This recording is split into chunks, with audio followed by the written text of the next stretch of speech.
Halo, selamat malam pemirsa. Indonesia Business Forum kembali menjumpai Anda bersama saya Agita Mahlika. Pemirsa, seperti yang sudah kita saksikan dalam paket pengantar tadi, musim kering berkepanjangan, El Nino, dampaknya besar sekali. Ini bisa mengancam adanya krisis pangan, bahkan juga tadi melonjaknya harga pangan. Lalu bagaimana kemudian Indonesia bisa mengantisipasi dampak dari El Nino ini? Kita akan membahasnya malam ini di Indonesia Business Forum. Saya akan perkenalkan sejumlah narasumber yang sudah hadir di studio TCI kali ini. Yang pertama ada Deputi 1 Badan Pangan Nasional Pak Igusti Ketut Astawa. Selamat malam Bapak, boleh dipakai audio mic-nya? Selamat malam Mbak Gita. Selamat Sehat malam. selalu. Sehat selalu. Selanjutnya juga ada mantan Dirut Perumbulok Bapak Sutarto Ali Muso. Selamat malam Bapak. Selamat malam Mbak Gita. Selamat malam kita semua. Baik. Salam sehat. Berikutnya ada Ketua Umum Asosiasi Pedagang Pasar Seluruh Indonesia, Bapak Sudaryono. Apa kabar Bapak Sudaryono? Terima kasih, selamat malam. Baik, alhamdulillah. Oke. Dan selanjutnya tentunya ekonom kita, Mas Bima Yudhistira. Selamat malam, Mas. Selamat malam, salam sehat semuanya. Salam sehat semuanya. Saya langsung awali ke Pak Sudaryono. Sejauh ini kita melihat ya, ada sejumlah komoditas pangan yang kemudian sudah mengalami kenaikan harga. Mungkin bisa dibagikan bagaimana kemudian sejauh ini harga-harga pangan di sejumlah pasar, Pak? Baik, kalau kita melihat ya kondisi pasar saat ini, komoditas-komoditas pangan ya, baik itu yang beras, kemudian biji-bijian termasuk cabai yang segar dan seterusnya, relatif terkendali. Artinya ada kenaikan, kemudian bisa ada menurun dan seterusnya, sehingga kita bisa bilang stabil tinggi gitu. Tidak tinggi terus-terusan ya. Kalau kami di Asosiasi Pedagang Pasar, intinya kan jumlah pasokan ya. Dengan adanya isu El Nino, kemudian perang Rusia Ukraina misalnya, itu kami sejauh ini kondisi real di lapangan pasokan ada. Pasokan itu aman ya. Kalau kita menilik pada pengalaman-pengalaman kita yang lalu misalnya telur atau misalnya beras dan mungkin lebih ekstrim lagi kasus minyak goreng misalnya, kondisi saat ini bisa dikatakan relatif oke lah gitu ya, relatif oke. Nah, kalau kami ini kan sebetulnya pedagang pasar ini kan adalah di tengah ya, atau kita adalah pihak yang berhadapan paling terakhir dengan konsumen, khususnya untuk kelas masyarakat yang menengah ke bawah ya. Karena kan yang menengah ke atas kan saya kira belanjanya nggak di pasar tradisional. Nah, kita ini intinya adalah ada dan tidaknya pasokan itu sangat mempengaruhi kondisi harga yang ada di pasar. Kami ini dilematis karena setiap ada kenaikan harga selalu yang dicek itu di pasar tradisional gitu. Ya, selalu nanti yang bisa jadi yang disalahkan pedagang tradisional. Padahal sebetulnya kita ini hilir. Sebetulnya ada hal-hal hulu yang saya kira juga perlu, nih di sini ada tokoh-tokoh hebat semua, saya kira itu perlu untuk dicarikan solusi. Bagaimana misalnya perang Ukraina sama Rusia mempengaruhi harga pupuk itu bisa berpengaruh di pasar, harga komoditas itu bisa tinggi.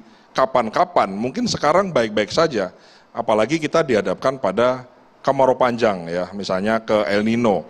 Kalau sudah tahu begini maka saya yakin dan saya berharap bapak-bapak kita, pemangku-pemangku kebijakan ini, saya berharap sudah menyiapkan strategi khusus, jangan pasrah terhadap keadaan gitu. Sehingga rakyat, khususnya kalau pedagang pasar sekali lagi karena kita ini dihilir, apapun harga, apapun stok yang ada kita salurkan. Tinggi kita jual lebih tinggi karena kita ambil untung, rendah kita jual rendah, tambah untung sedikit lah gitu. Jadi kalau kami sangat mendukung apapun langkah dari pemerintah. Tadi Pak Jokowi menyampaikan misalnya lakukan operasi pasar. Ini saya di forum yang baik ini saya ingin menyampaikan operasi pasar itu baik. Tapi saya berharap operasi pasar itu tidak dilakukan oleh pegawai BUMN, tidak dilakukan oleh dinas-dinas perdagangan atau pertanian, tapi dilakukan dengan melibatkan pedagang harian. Nah, itu juga harus dipikirkan. Nah, pernah ada satu kasus dengan Badan Pangan, termasuk dengan BUMN ID Food, operasi pasar itu barangnya disalurkan ke pedagang, kemudian pedagangnya dijanji, jadi kita membuat komitmen bahwa kita akan jual sesuai dengan HET, sesuai dengan harga yang ditentukan oleh pemerintah, dan baik. Sehingga ini saya kira perlu untuk dilanjutkan lebih luas. Karena apa? Sebagian besar pasar tradisional di seluruh Indonesia itu milik pemerintah, dibina oleh dinas-dinas pemerintah itu sendiri, sehingga harusnya lebih bisa dikontrol, lebih bisa diayomi, lebih bisa diajak, dan ikut partisipasi dalam kestabilan harga. Kira-kira begitu, Mbak. Oke. Tadi sebelumnya juga sudah diungkapkan, selain El Nino ada juga dampak geopolitik seperti tadi kondisi Rusia dan juga Ukraina yang menyebabkan ada kemungkinan nanti bisa ada kenaikan harga pangan. Berdasarkan pengalaman sejauh ini Pak Sudaryono, dampak El Nino ini seperti apa nantinya untuk di pasar? Apakah memang akan terjadi lonjakan harga lebih lagi daripada ini? Saya kira kalau negara lain sudah ancang-ancang ya, saya kira ini juga, menurut saya begini ya, terkait El Nino ada atau tidak ini ngomong gitu ya. Saya kira pasokan barang itu harus ada. Oke. Kalau kami ini, misalnya kita ngomong beras aja deh gitu. Beras itu kan selalu jadi isu, impor, tidak impor dan seterusnya. Kalau kami ini kan bagi rakyat ya, bagi rakyat konsumen maupun pedagang pasar misalnya, pasokan itu penting. Tentu kami juga tidak ingin menyakiti perasaan rekan-rekan petani ya. Kita sih inginnya tentu tidak impor, swasembada pangan, tapi kadang-kadang impor itu perlu dilakukan. Kami bukan berarti pro impor, bukan, tapi demi menjaga kestabilan, hanya pengelolaan impornya yang harus betul-betul dilakukan secara hati-hati. Misalnya yang impor itu Bulog itu yang ngelola semuanya, jadi tidak ada kebocoran dan seterusnya. Saya kira itu juga satu hal yang perlu atau harus menjadi langkah antisipasi. Hanya kan ini pertanyaannya dengan El Nino, perang Rusia Ukraina, negara lain mau nggak ngekspor barangnya ke Indonesia, kan begitu pertanyaannya.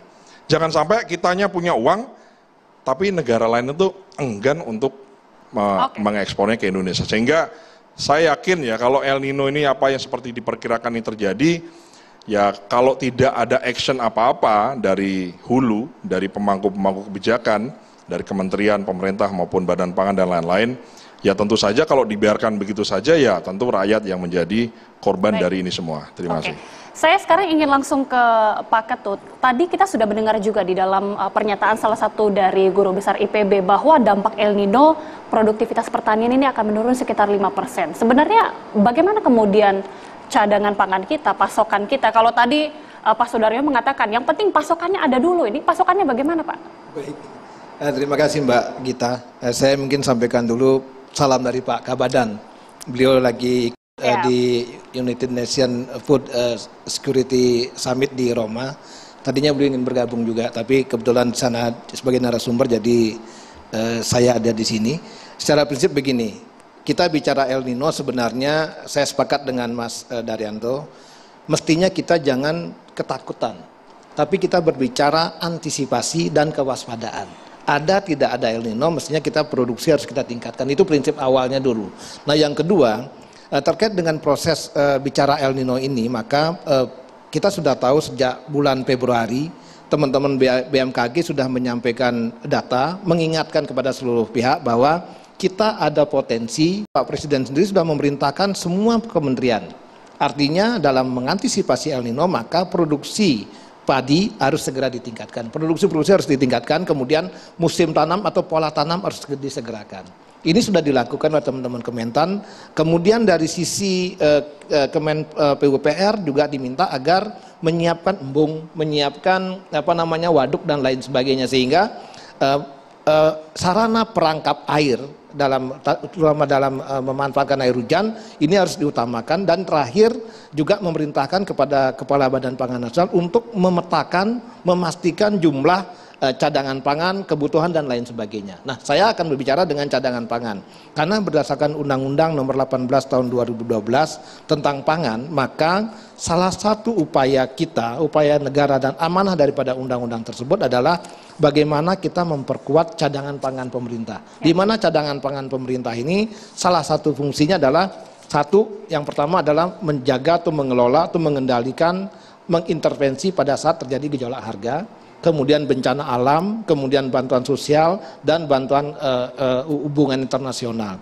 Ini manfaat daripada cadangan pangan. Nah, kemudian apa langkah Badan Pangan Nasional? Badan Pangan Nasional sudah, khususnya beras, sudah menugaskan Bulog untuk menyediakan cadangan pangan sebanyak 2,4 juta ton di tahun 2023, di mana 1,2 juta ton untuk digunakan sebagai operasi dalam rangka kendali harga, kemudian 1,2 juta ton berikutnya sebagai carry over untuk tahun 2024. Nah, kekuatan cadangan pangan menurut saya, menurut kami di Badan Pangan Nasional ini menjadi sangat penting dan urgent dilakukan, karena betul kata tadi, bisa saja beberapa pihak, beberapa kondisi dengan adanya El Nino akan berpengaruh. Tapi kita selalu harus optimis, dan saya sendiri selalu optimis, kita negara yang memiliki pengalaman-pengalaman dalam rangka menghadapi berbagai macam problem, dan contoh kasus bagaimana kita berhasil mengendalikan pandemi COVID.